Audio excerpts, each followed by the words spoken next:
یہیں تک کیوں روکی جاتی ہے؟ کوئی ایک مسلمان یہ کیوں نہیں پوچھتا کہ اماں ابا سے یا مولوی صاحب سے، پروفیسر سے یا اپنے بڑوں سے کہ یہ جنت اور دوزخ ہاتھ میں کیسے اٹھاتے ہیں؟ ایسا کیا معاملہ ہے جو ان کے ذہن میں، کون سی تصویر؟ آپ بتائیں، آپ کے ذہن میں کیا تصویر بنتی ہے کہ جنت اور دوزخ اٹھائی ہوئے چال لیں؟ کوئی خاص نہیں بنتی، وہی سمبولک ذہن چلا جاتا ہے کہ شاید اللہ تعالیٰ نے قرآن میں بھی، انجیل میں بھی، تورات میں بھی بول دی کلیئرلی کہ پوری دنیا میں پانی آ گیا. سوچیں تو صحیح، یہاں تک کہ دماغ، عام دماغ اس کو ہضم نہیں کر سکا. اتنا ایک اب نارمل ایونٹ ہے کہ مسلمانوں کے اندر بھی شاخیں بن گئی کہ نہیں دنیا پہ تو نہیں سیلاب آ سکتا. ہے ڈیٹیل، مگر یہ نہیں ہے کہ لڑائی کیا ہوئی، کس طرح کے اوزار استعمال ہوئے، ہتھیار کس طرح کے استعمال ہوئے. اوزار کا مطلب کشتی بنانے کے لیے کون سے اوزار، لڑائی کے لیے کون سے ہتھیار، کس طرح کی جنگ تھی، کس قسم کی مخلوقات تھی جس کے ساتھ جنگ تھی.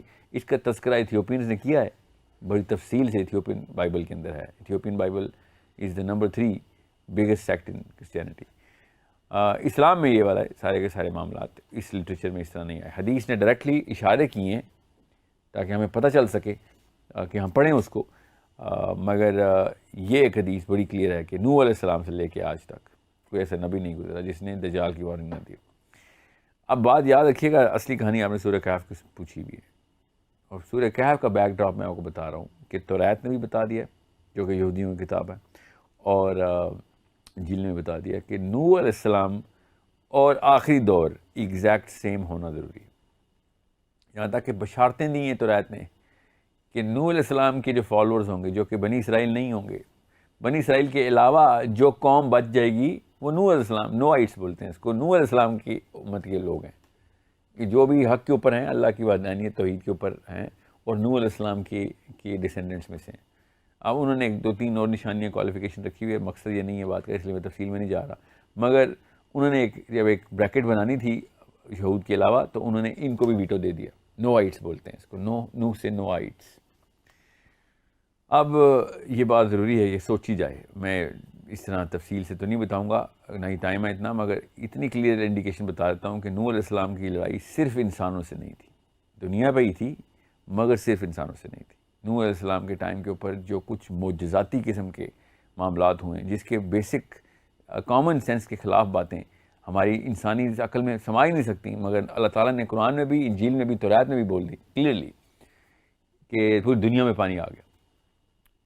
سوچیں تو صحیح، یہاں تک کہ دماغ، عام دماغ اس کو ہضم نہیں کر سکا. اتنا ایک اب نارمل ایونٹ ہے کہ مسلمانوں کے اندر بھی شاخیں بن گئی کہ نہیں دنیا پہ تو نہیں سیلاب آ سکتا.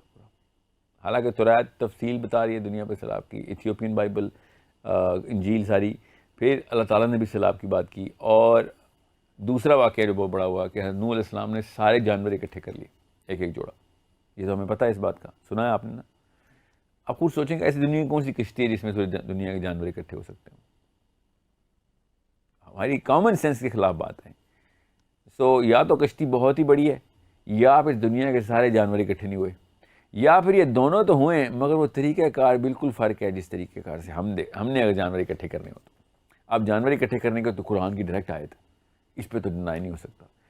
اس کے اوپر لیکن اس کی توجیحات یہ نکالی جاتی ہیں اور تعویلات یہ کی جاتی ہیں کہ جو دماغ نہیں سما سکتا اس پورے علم کو یا اس پوری نالج کو یا اس انفارمیشن کو بھی، وہ کیا کہتا ہے کہ نہیں سارے جانور نہیں ہیں. تو نوح علیہ السلام نے جو بھی جانور تھے اس علاقے کے وہ اکٹھے کر کے جتنے بھی 8-10 جوڑے تھے وہ کشتی میں ڈال دی. اور کتنے جانور ڈال سکتے ہیں؟ کیونکہ عام دماغ کے بس کی بات نہیں ہے. غور سے سمجھیے گا، دجال بھی عام دماغ کے بس کی بات نہیں ہے. بس یہ یاد رکھیے گا، یہاں پہ مقصد دجال ہے، یہاں پہ اینڈ آف ٹائم ہے، آخری زمانہ ہے. اور کہانی نوح علیہ السلام سے شروع کرنی پڑتی ہے ہر دفعہ. اور ہم نے آج تک اسلامک لٹریچر میں آپ نے کبھی کسی اسکالر کو سنا ہے کہ نوح علیہ السلام سے کھینچے کہانی؟ No, because there has to be a very scientific angle to look at this. اور خود انجیل گواہی دے رہی ہے. میں کون سی سائنس کے، آئنسٹائن نے تو نہیں لکھی نا انجیل. انجیل نے جب گواہی دی ہے کہ دجال کا ٹائم نوح علیہ السلام کا ٹائم کا ری پلے ہے. ابھی میں بتاتا ہوں کیسے کیسے ری پلے. سو دجال کیا کرے گا؟ دائیں ہاتھ میں جنت اور بائیں ہاتھ میں دوزخ لے کے پھر رہا ہوگا. اور نبی اسلام نے شاف فرمایا کہ اس کی جنت جو ہے نا وہ دوزخ ہے اصل میں، اور جو اس کی دوزخ ہے وہ جنت ہے. اور تب جب تمہیں وہ کہیں نا کہ میں نے تمہیں دوزخ میں ڈال دینا اور تو لپک کے چھلانگ لگا دو دوزخ میں، تم اللہ کی جنت میں ہی پہنچو گے، اور جو اس کی جنت ہے اس میں جو لوگ چھلانگ لگائیں گے وہ دوزخ میں ہی جائیں گے۔ اب یہ والی کہانی یہیں تک کیوں روکی جاتی ہے؟ کوئی ایک مسلمان یہ کیوں نہیں پوچھتا کہ اماں ابا سے یا مولوی صاحب سے، پروفیسر سے یا اپنے بڑوں سے کہ یہ جنت اور دوزخ ہاتھ میں کیسے اٹھاتے ہیں؟ ایسا کیا معاملہ ہے جو ان کے ذہن میں، کون سی تصویر؟ آپ بتائیں، آپ کے ذہن میں کیا تصویر بنتی ہے کہ جنت اور دوزخ اٹھائی ہوئے چال لیں؟ کوئی خاص نہیں بنتی، وہی سمبولک ذہن چلا جاتا ہے کہ شاید کہ اس نے اصلی کوئی ایک علاقہ تیار کیا ہوگا، وہ جو قادیانیوں نے ربہ تیار کیا ہوا تھا، ادھر جنت ہوگی، اور دوسری طرف روڈ کے اس طرف دوزخ تیار کی ہوئی تھی اور ہر سینٹر میں کھڑا ہوتا ہے۔ یہ تو نہیں تصویر بنتی نا کسی کی، اس نے پوری دنیا میں جانا ہے، اور نبی السلام نے اس کے ہاتھ کا بتایا، اس کے دائیں ہاتھ میں جنت لے کے پھر رہا، آگ کا دریا ہوگا، اور بائیں جو بھی بائیں ہاتھ میں مکس کر رہا ہوں، جو ایک ہاتھ میں داغ کا دریا ہوگا اور ایک ہاتھ میں جو ریگولر دریا ہوتا ہے پانی کا۔ لوگ پانی کے دریا میں چھلانگ لگائیں گے پیاس بجھانے کو، آگ میں چلے جائیں گے، کیونکہ جنت یہ ہے نا۔ اور جو اس نے دوزخ دکھائی ہے آگ کا دریا، وہ اصل میں جنت ہے۔ تو آگ کا دریا حدیث ہے، ہاتھ میں کیسے آتا ہے؟ یہ بہت غور طلب بات ہے سمجھنے کے لیے۔